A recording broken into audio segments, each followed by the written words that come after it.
প্রিয় শিক্ষার্থীবৃন্দ, গণপ্রজাতন্ত্রী বাংলাদেশ সরকারের কর কমিশনারের কার্যালয় কর অঞ্চল কুষ্টিয়া কর্তৃক একটি নিয়োগ বিজ্ঞপ্তি প্রকাশিত হয়েছে গত 4 মে 2026 খ্রিস্টাব্দে। চলুন কথা না বাড়িয়ে আজকের এই ভিডিওটি সম্পর্কে আপনাদের সামনে আলোচনা করি। এখানে মূলত গ্রেড 13 থেকে 20তম গ্রেডে শূন্য পদে সরাসরি নিয়োগ করা হবে, কিন্তু এটি হচ্ছে অস্থায়ী ভিত্তিতে, অর্থাৎ অস্থায়ী পদ। এটি মূলত বলেছে যে কুষ্টিয়ার অধিক্ষেত্রাধীন কুষ্টিয়া, চুয়াডাঙ্গা এবং মেহেরপুর জেলার স্থায়ী বাসিন্দারাই আবেদন করতে পারবে। অর্থাৎ কুষ্টিয়ার যে অধিক্ষেত্রাধীন 3টি জেলা রয়েছে, কুষ্টিয়া, চুয়াডাঙ্গা এবং মেহেরপুর জেলার, এই 3টি জেলার যারা স্থায়ী অধিবাসী রয়েছে তারাই শুধু আবেদন করতে পারবেন। চলুন আমরা পদগুলি দেখে নিই। প্রথমে বলা আছে যে কম্পিউটার অপারেটর গ্রেড 13, পদ সংখ্যা 1টি। শিক্ষাগত যোগ্যতা বলেছে কোনো স্বীকৃত বিশ্ববিদ্যালয়তে বিজ্ঞান বিভাগে স্নাতক বা সমমানের ডিগ্রি থাকতে হবে। সাথে কম্পিউটার মুদ্রাক্ষরে প্রতি মিনিটে বাংলায় 25 শব্দ এবং ইংরেজিতে 30 শব্দের কথা বলেছে। আর এছাড়া স্ট্যান্ডার্ড অ্যাপটিটিউড টেস্ট পরীক্ষায় উত্তীর্ণ হতে হবে। এরপরে প্রধান সহকারী গ্রেড 13, এখানে পদ সংখ্যা 22টি। শিক্ষাগত যোগ্যতা বলেছে কোনো স্বীকৃত বিশ্ববিদ্যালয় হতে যে কোনো বিষয়ে অনন্য দ্বিতীয় শ্রেণী বা সমমানের সিজিপিএ সহ স্নাতক ডিগ্রি এবং কম্পিউটার মুদ্রাক্ষরে সর্বনিম্ন গতি প্রতি মিনিটে ইংরেজিতে 30 এবং বাংলায় 25 শব্দ।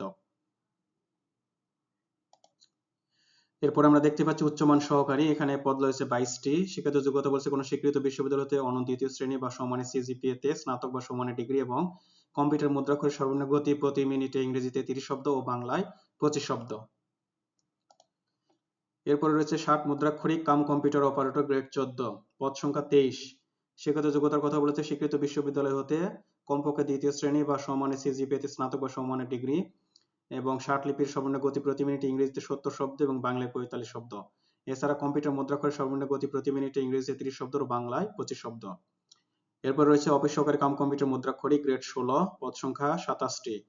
শিক্ষাগত যোগ্যতা কোনো স্বীকৃত বোর্ড হতে অনন্য দ্বিতীয় বিভাগ সমমানের জিপিএ তে উচ্চ মাধ্যমিক সার্টিফিকেট সমমানের পরীক্ষায় উত্তীর্ণ হতে হবে এবং কম্পিউটার মুদ্রাক্ষর সর্বনিম্ন গতি প্রতি মিনিটে ইংরেজিতে 20 শব্দ ও বাংলায় 20 শব্দ। এরপর বলেছে অফিস সহায়ক গ্রেড 20, পদ সংখ্যা 27টি। কোনো স্বীকৃত বোর্ড হতে মাধ্যমিক স্কুল সার্টিফিকেট বা সমমানের পরীক্ষায় উত্তীর্ণ হতে হবে। এরপর আমরা দেখে আসি অনলাইনে আবেদন ফর্ম পূরণ এবং পরীক্ষায় অংশগ্রহণের কি কি শর্ত রয়েছে। এখানে বলেছে যে প্রার্থীর বয়স আবেদনকারী 7 মে 2026 তারিখে 18 বছর সর্বনিম্ন এবং সর্বোচ্চ 32 বছরের কথা বলেছে। বয়স প্রমাণের ক্ষেত্রে এফিডেভিট গ্রহণযোগ্য নয়। এছাড়া বলেছে সরকারি, আধা সরকারি বা যে কোনো প্রতিষ্ঠান যারা কর্মরত রয়েছে তাদেরকে অবশ্যই সেই কর্তৃপক্ষের অনুমতি নিয়ে আবেদন করতে হবে এবং মৌখিক পরীক্ষার সময় একটি অনাপত্তি পত্রের মূল কপি জমা দিতে হবে। আর যারা অলরেডি এই বিভাগে চাকরিরত রয়েছে তাদেরকে ফর্ম পূরণের সময় ডিপার্টমেন্ট ক্যান্ডিডেট অপশনটি সিলেক্ট করতে হবে। সকল পদের জন্য এই যে লিখিত মৌখিক পরীক্ষা গ্রহণ করা হবে এবং 1 থেকে 5 বর্ণিত কম্পিউটার অপারেটর, প্রধান সহকারী, উচ্চমান সহকারী, 60 মুদ্রিকা কাম কম্পিউটার অপারেটর, অফিস সহকারী কাম কম্পিউটার মুদ্রাক্ষরিক পদের জন্য লিখিত ও ব্যবহারিক পরীক্ষায় উত্তীর্ণ এবং ক্রমিক 6 বর্ণিত অফিসার পদের জন্য লিখিত পরীক্ষায় উত্তীর্ণ প্রার্থীরাই মৌখিক পরীক্ষার জন্য যোগ্য বিবেচিত হবেন। এরপর বলেছে যদি কোনো প্রার্থী বাংলাদেশী নাগরিক না হন কিংবা এমন কোনো ব্যক্তিকে বিয়ে করেন অথবা বিদেশি কোনো ব্যক্তিকে বিয়ে করেন বা প্রতিশ্রুতিবদ্ধ হন অথবা ফৌজদারি আদালত কর্তৃক তিনি দণ্ডিত হন, নৈতিক স্খলনজনিত অভিযোগে দণ্ডিত হন, তিনি আবেদন করার যোগ্য বিবেচিত হবেন না। প্রার্থী কোনো কোটায় আবেদন করলে আবেদনপত্রে স্পষ্টভাবে এই কোটার বিষয়টি উল্লেখ করতে হবে, সে কথাই বলেছে। প্রার্থীর যোগ্যতা যাচাইয়ে কোনো জাল, মিথ্যা বা কোনো তথ্যের গরমিল পেলে সেই ক্ষেত্রে তারা আবেদনপত্র বাতিল হয়ে যায় প্রার্থীতে এবং আইনানুগ ব্যবস্থা গ্রহণ করতে পারবে, সেই কথাই বলেছে। মৌখিক পরীক্ষার সময় নিম্ন বর্ণিত কাগজের তারা বলছে যে প্রথম শ্রেণীর গেজেটেড কর্মকর্তার দ্বারা সত্যায়িত একটি করে ফটোকপি সহ 2 কপি রঙিন ছবি দাখিল করতে হবে।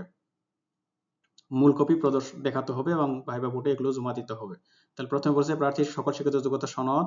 2 নম্বর জেলার স্থায়ী বাসিন্দা হিসেবে আমরা যেটি জানি পৌরসভা, মেয়র, ইউনিয়ন পরিষদ বা প্রশাসন কর্তৃক ইস্যুকৃত নিজ জেলার উল্লেখ করে নাগরিকত্ব সনদ। এরপর শারীরিক প্রতিবন্ধী তৃতীয় লিঙ্গের প্রার্থীদের ক্ষেত্রে সরকার সর্বশেষ নীতিমালা অনুযায়ী উপযুক্ত কর্তৃপক্ষ কর্তৃক প্রদত্ত সনদ। ক্ষুদ্র নৃগোষ্ঠী যারা রয়েছে তাদের ক্ষেত্রেও যে নীতিমালা রয়েছে সেই অনুযায়ী সনদ। আবেদনকারী বীর মুক্তিযোদ্ধা, শহীদ, মুক্তিযোদ্ধা, বীরাঙ্গনার সন্তান হলে তাদের ক্ষেত্রে মুক্তিযোদ্ধা সনদপত্র এবং যথাযথ কর্তৃপক্ষ কর্তৃক স্বাক্ষরিত প্রতি স্বাক্ষরিত হতে হবে। প্রথম শ্রেণী গেজেটেড কর্মকর্তা প্রদত্ত চারিত্রিক সনদপত্র, জাতীয় পরিচয়পত্র বা জন্ম সনদের মূল কপি আর অনলাইনে পূরণকৃত আবেদন কপি যেটি বলি অ্যাপ্লিক্যান্ট কপি এবং প্রবেশপত্র রঙিন কপি, এই কথা বলেছে। লিখিত ব্যবহারিক মৌখিক পরীক্ষা যোগদানের সময়সূচি কর অঞ্চল কুষ্টিয়া নোটিশ বোর্ড এবং একটা ওয়েবসাইট দিয়েছে, ওয়েবসাইটে পাওয়া যাবে এবং ব্যক্তিগত মুঠোফোন এসএস এর মাধ্যমে জানানো হবে।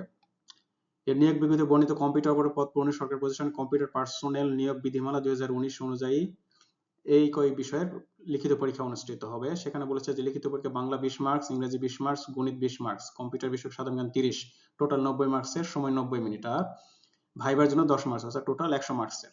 এরপরে বলছে নিয়োগ বিজ্ঞপ্তিতে অন্যান্য পদ পূরণে কর বিভাগ 10 হতে 20তম গ্রেড নিয়োগ বিধিমালা 25 এর নীতি অনুসরণ করা হবে। সেখানে বলেছে যে এখানেও 100 মার্কসের পরীক্ষা।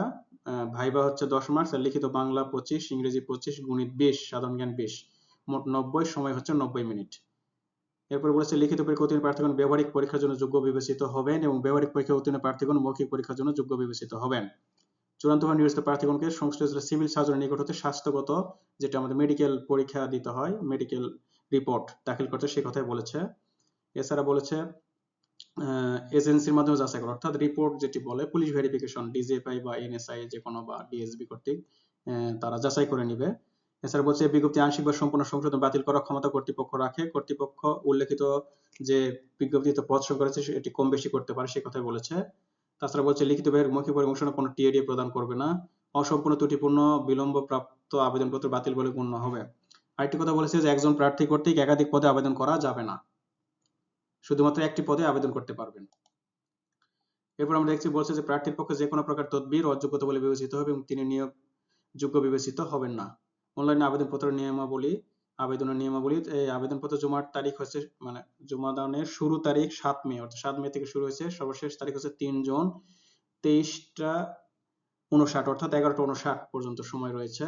আপনারা জানেন আবেদনপত্রের ছবি দিতে হয়, ছবির এখানে পিক্সেল বলেছে, স্বাক্ষরের পিক্সেলের কথা বলেছে। এরপর আপনারা বলেছে যে প্রার্থী অনলাইনে পূরণকৃত আবেদনপত্র একটি প্রিন্ট করে পরীক্ষা সংক্রান্ত যে কোনো প্রয়োজন সহায়ক সংরক্ষণ করবেন এবং ব্যবহারিক মৌখিক পরীক্ষার সময় 1 কপি জমা দেবেন। এটা মনে রাখবেন, প্রিন্ট কপিটা অবশ্যই রঙিন করে নেবেন, আপনারা রঙিন কালার প্রিন্ট করবেন।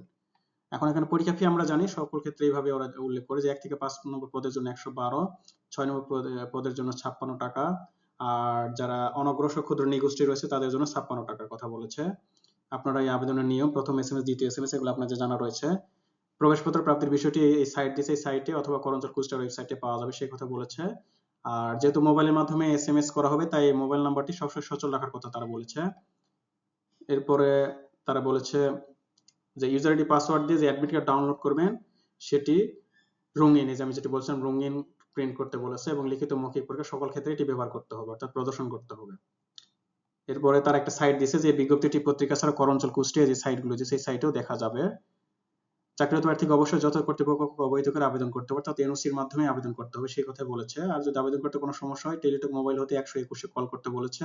তাছাড়া তারা এই যে ইমেইলে যোগাযোগ করার কথা বলেছে, একটি জব পোর্টালের ফেসবুক পেজ দিয়েছে, এখানে আপনারা জানাতে পারবেন।